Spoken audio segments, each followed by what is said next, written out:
The first British citizen to walk in space today will be his first spacewalk.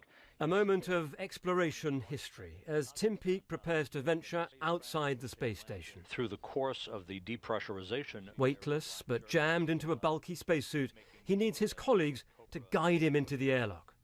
We hear him go through his final checks. The waist tether large hook is attached to the large hook of the airlock waist tether. There have been plenty of spacewalks before, but they're always hazardous. And at about 1 o'clock, it was time to float out. It was dark when he emerged, a tiny figure against the vast space station. Hey, Tim, it's really cool seeing that Union Jack go outside since it's explored all over the world. Now it's explored space. Thank you, Scott. It's great to be wearing it. Huge privilege. A proud moment.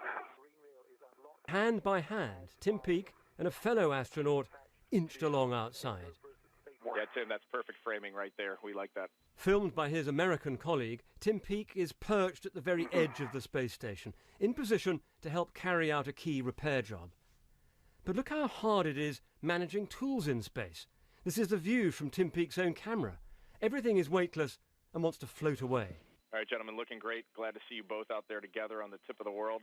Stepping outside the International Space Station is always risky, but spacewalks are essential to build and fix things. Now, the astronauts emerge through an airlock here. And if we take a closer look, we can see how they had to make their way about 60 meters to replace what's called a sequential shunt unit. That's part of the power supply connecting the solar panels. So how do they stay safe while they're out there? Well, their spacesuits have 14 layers of material to give protection from the vacuum of space and from temperatures ranging from minus 100 Celsius right up to plus 120. Backpacks contain oxygen, a power supply and water for life support. And in case the astronauts drift away, small thruster jets can maneuver them back to safety. The main task was to replace that power unit. They had to get it done within 31 minutes. Because that's how long night lasts on the space station, and if sunlight hit the solar panels, they could have been electrocuted. In the event, all went well. Okay, that's a good position. All 4 electrical connectors are good. Then a problem.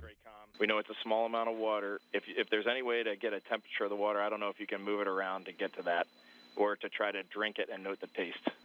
Water was found in the helmet of Tim Peake's companion, Tim Copra. It's about 3 inches above my head. And if I can make it mobile.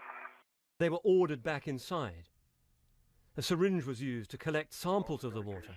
This matters because 3 years ago, an astronaut nearly drowned in his spacesuit. This time, no harm was done, and the men